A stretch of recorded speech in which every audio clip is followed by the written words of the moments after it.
I'm Dave Glaser. I'm a personal trainer, TikTok creator, and founder of Dave Glaser Coaching.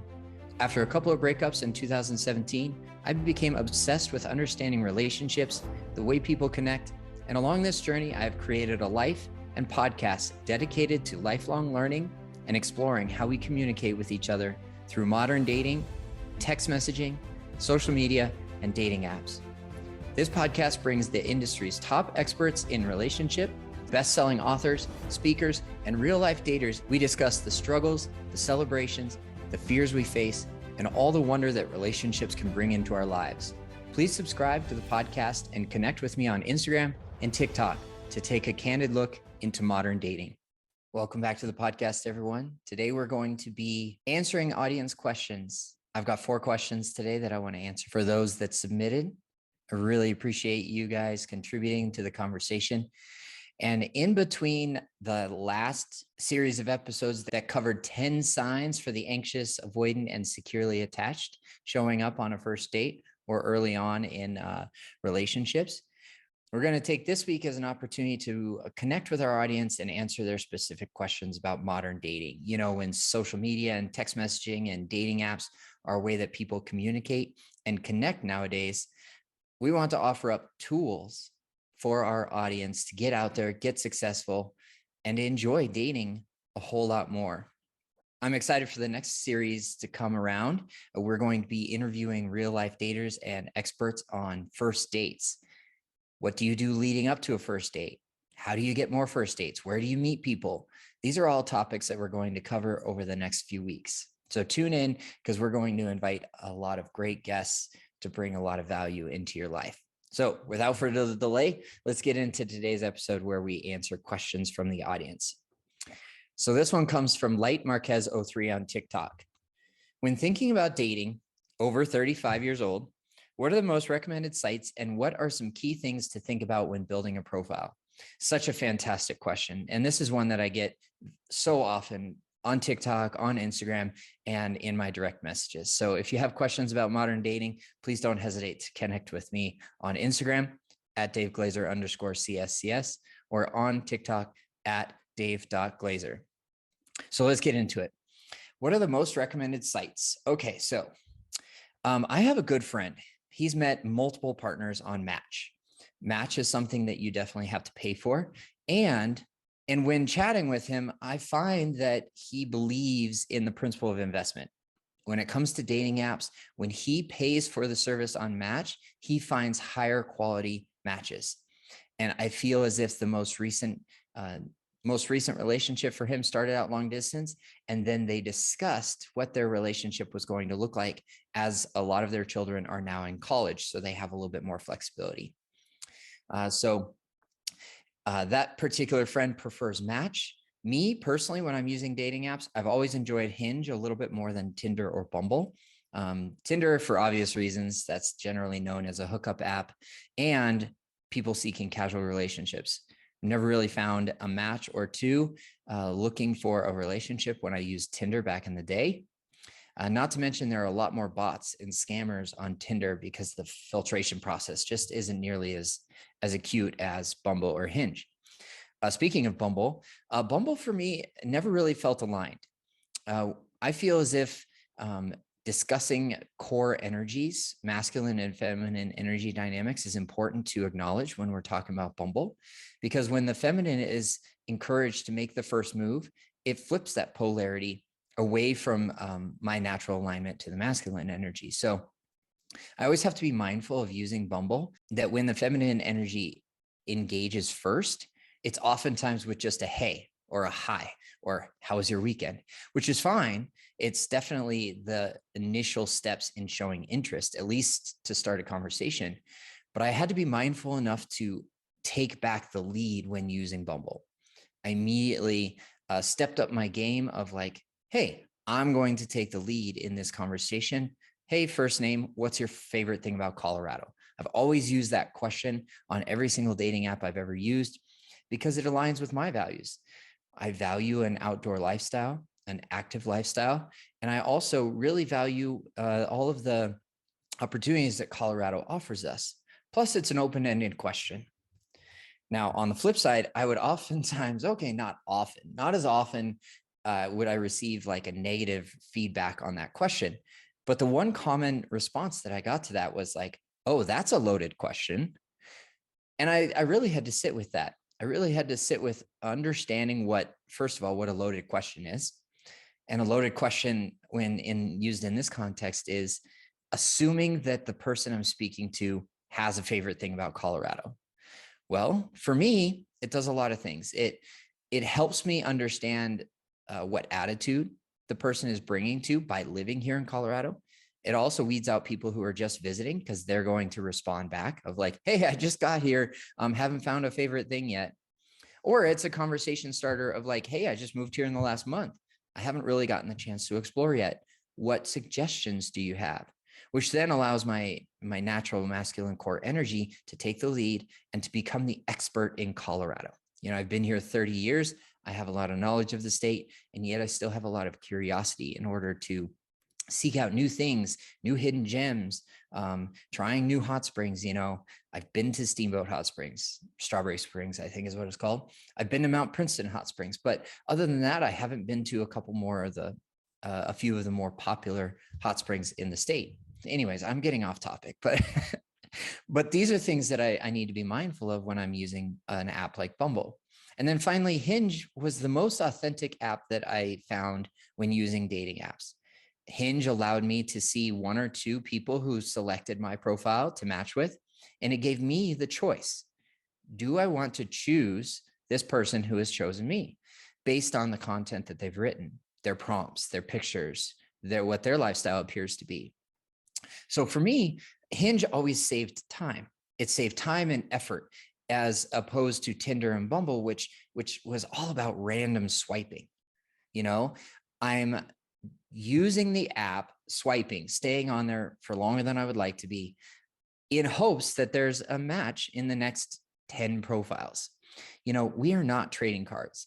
We are not our statistics.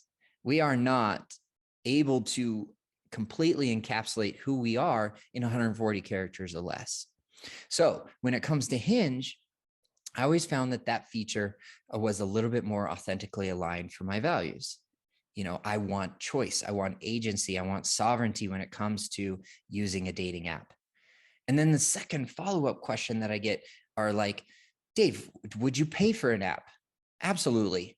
If I'm going to put myself out there and actually invest in seeking out a relationship, I'm going to invest in the process as well. And when we're talking about it, we're not talking about hundreds of dollars like, say, a matchmaker would cost. And I completely support that. I've seen a lot of success from the times that Abby Rosenblum has matched me. So I know the value there. However, we're talking about 30 or 50 bucks overall between Bumble or Hinge or Tinder, whichever app, maybe even Match. Maybe Match is a little bit more expensive. And my friend who has given me feedback on the app has always enjoyed it because of that principle of investment. If he's paying for it and the other person is paying for it, well, then he found more quality matches as a result. And this comes down to an abundance or a scarcity mindset. What mindset are you bringing to the dating process? The one of abundance is like, hey, money comes and goes. Money flows freely to me and to others. And so therefore, I'm going to invest in the process of getting better matches on a dating app so that I can ultimately save myself more time, get to the actual date with higher level quality matches. And that's a mindset that I encourage my clients to approach modern dating with, not one of scarcity of like, oh, there are no good men in Denver. Oh, they all have Peter Pan syndrome, or they're just not ready to commit. This is a scarcity mindset when we're talking about incorporating every person who's on an app as like not a good match for me. Well, it is a sorting process for sure. If I get 30 matches on Hinge and 15 of them respond to the conversation starter that I use, and 10 of those actually go past the first 2 or 3 messages, and 5 of those actually go to, hey, would you like to grab coffee sometime? And then 2 of those actually end up in setting up a date and a time and don't cancel the day before, because that happens. Well, then it's a sorting process. We're sorting through 30 matches on a dating app to find the people who are actually interested in getting to know who we really are by setting up a first date. More on those first dates in the next few episodes, where we discuss of like, what questions do I want to ask before, during, and after the date? So stay tuned for that. And then finally, from Light Marquez, what are some key things to think about when building a profile? This is a phenomenal question, because the better you build your profile, the more likely you're going to get aligned matches. What can you incorporate into your dating app profile that's going to show your authentic self? You know, I came across a couple of people on Instagram that wanted a profile review, which is something that I do. So don't hesitate to start up that conversation on Instagram and then send over your screenshots of your profile, because I'll give you some honest feedback. One of the profiles that I went through with a client, 2 of the 5 pictures that she screenshotted over to me was actually wearing sunglasses. And I want to encourage our clients to understand how they show up on the dating app, of like, well, sunglasses kind of hides your eyes, and understanding how dating apps work and the psychology behind people using them is you have less than a second to make a good first impression.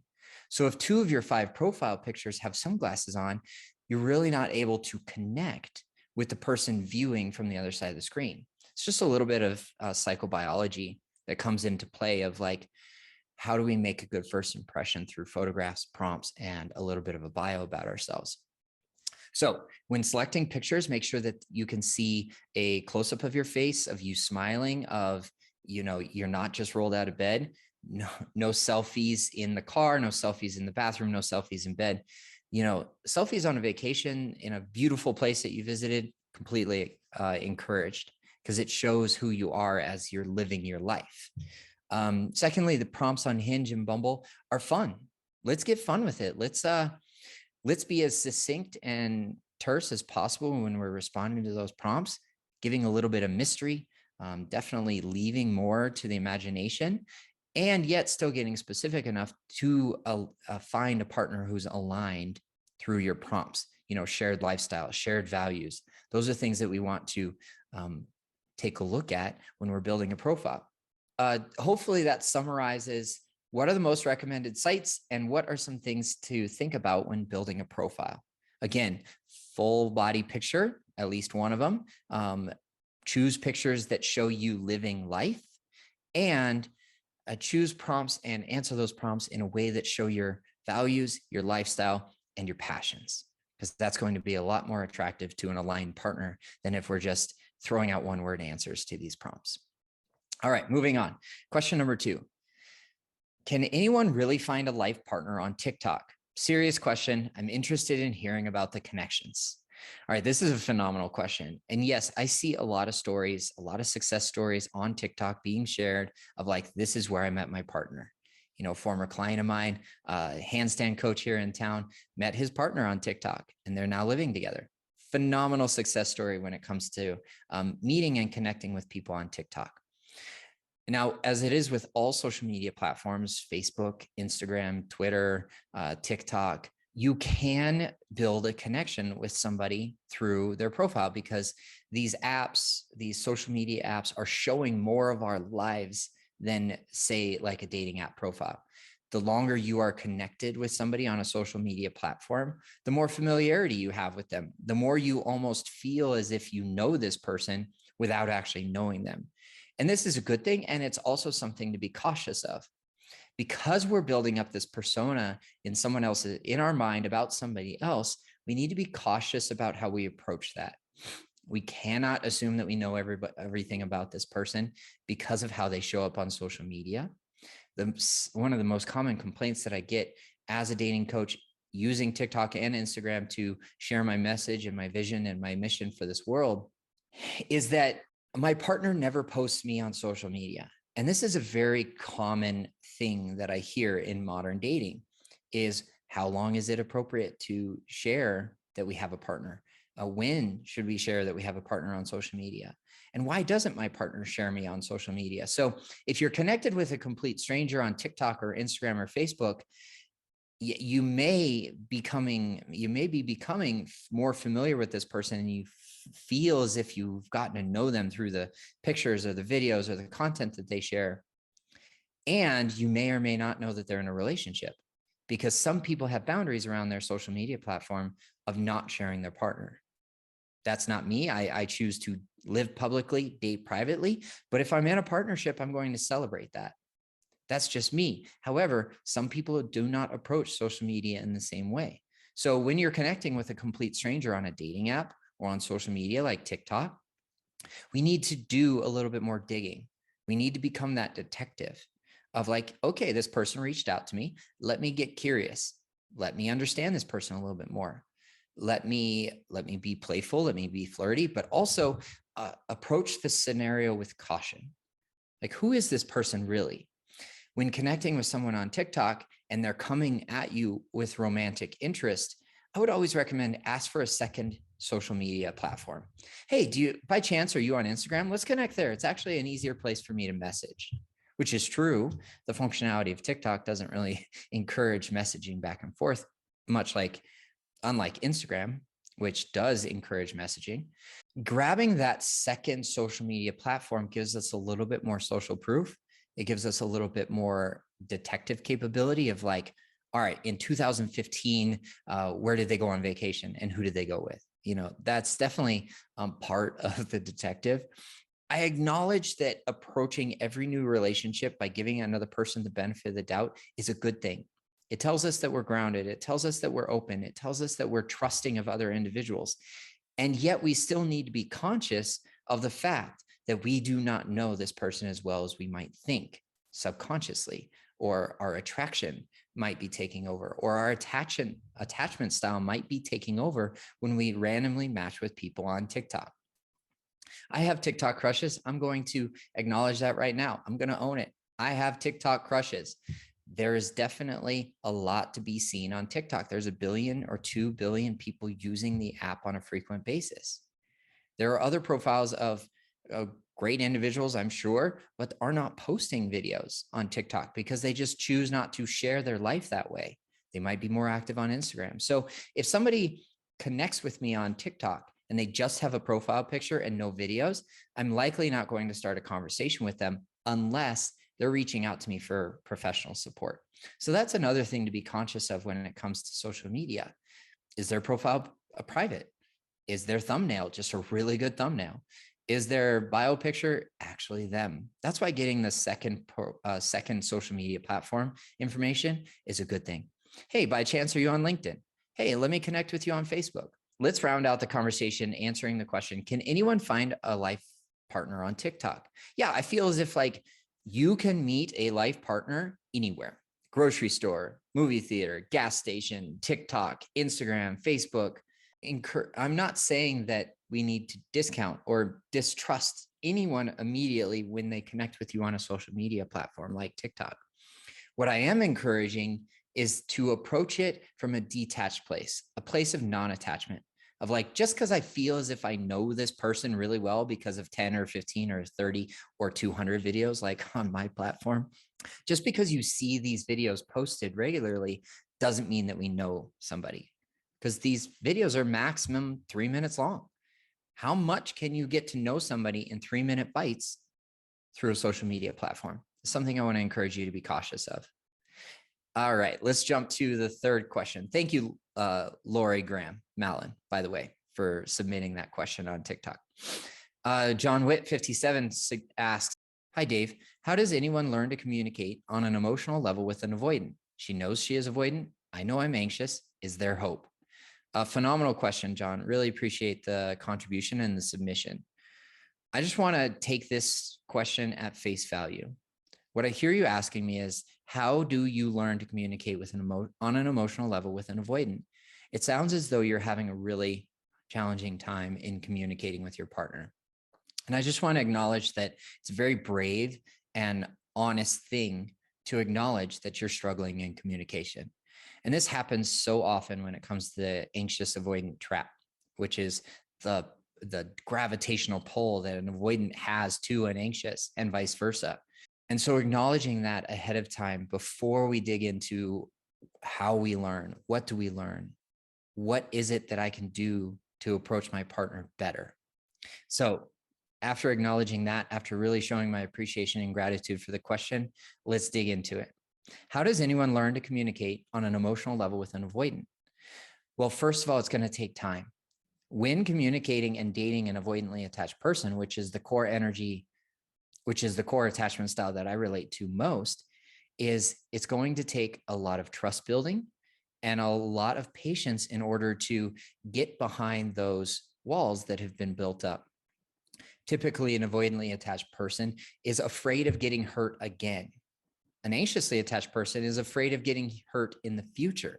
This is the difference. But the core fear is exactly the same for the two. So when we understand that we both have fears approaching relationships, well, then we can meet each other with empathy, patience, compassion, and grace. And those are the 4 things that I want you to bring to every single conversation in which you try to communicate on an emotional level with your avoidant partner. I'm going to compassionately approach my partner with grace and patience. And I'm going to remember that this person needs a lot of empathy, just as I do. When I show up as an anxiously attached person, I would appreciate a lot of empathy, also a lot of patience and a lot of grace when I'm showing up with a lot of energy, a lot of urgency, and a lot of needs in the relationship. As a fearful avoidant person, I can acknowledge and relate to both an anxious and avoidant person and how they show up in a relationship. I've shown up as both. It's like a pendulum swing for me. I can swing back and forth across that spectrum of attachment styles. And as long as I acknowledge that and ask for the patience and grace and compassion and empathy from my partner, then I do feel as if there's hope. When 2 people understand themselves, and we can use the lens of attachment theory as a great tool in a relationship in order to deepen our connection and to make an anxious avoidant trap work. I've been with an anxiously attached person in the past, and we did make it work by understanding that the relationship came first. It's not me versus you, it's us versus the problem. And that's what gives me hope, is that when I take ownership and responsibility for my part in the relationship, and I show up with putting the relationship first, well, then I can model behavior for my partner. I can set the expectation and take the lead in the relationship of like, this is how it's going to go with us. I'm definitely encouraging your input and I want to co-create this with you, but this is me taking the lead. And this is me as an avoidantly attached person leaning into the relationship. Oftentimes it's the avoidant that's actually pulling back and the anxious that's stepping into that space that is created when the avoidant pulls away. And it creates this push-pull, this chase, pursuer, distancer dynamic in the relationship. And that's what we need to be conscious of. And it sounds as if the 2 of you, John, are conscious of this. So when you approach the relationship with hope, grace, compassion, patience, and empathy, while putting the relationship first, not you and me versus each other, but you and me versus the problem, then I do feel as if there's hope for you.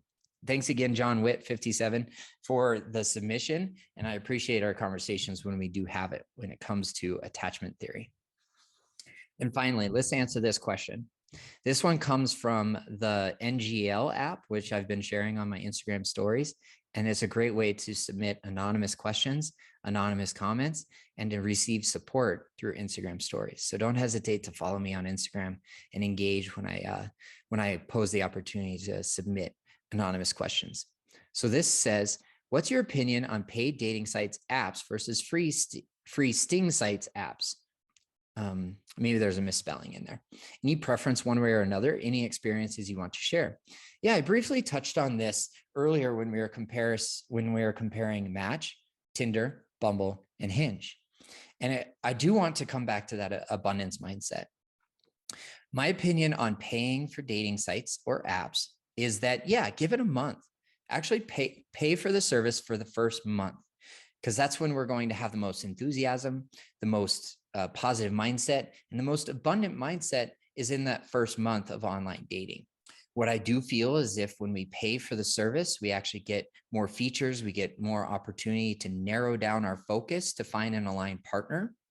I do know that Bumble and Hinge restrict how many preferences you get to choose when you use the free version. Well, I may actually want to select my age, my height, my distance, and then whether or not they want kids or not. I want to choose those preferences because it narrows down the focus more to an alignment with a future partner. Well, if I'm continuously matched with women who want children, well, then it's not going to save me time. It's going to waste both of our times. And I want to consider that when I'm using the dating apps, because I don't want the app to take up a big part of my day. I want to set aside 20 to 30 minutes of sorting through the profiles on a dating app intentionally, maybe 2 to 3 days a week. And then the rest of the time, I actually want to be engaging in the messaging, setting up those first dates.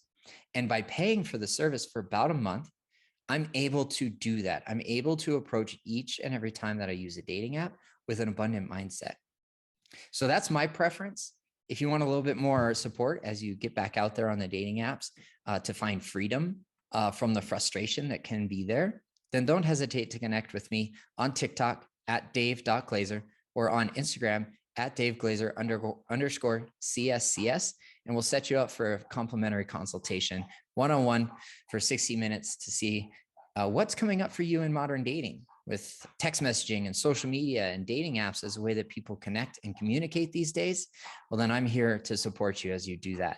Navigating modern dating together is a whole lot more fun than doing it on your own.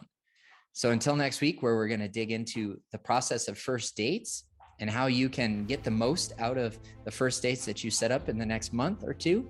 Tune into the next few episodes with Dr. Morgan Anderson coming back. Becky is a real life dater. She's going to come on and talk. Nicole K is going to come back and speak with me. She's a returning guest. If you didn't catch that episode where we talked about dating an independent woman, I cannot wait to invite Nicole back on.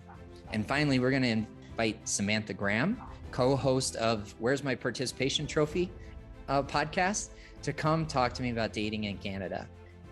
So until next week, this is Dave Glaser in Denver, Colorado, wishing you health and happiness wherever you're at in the world.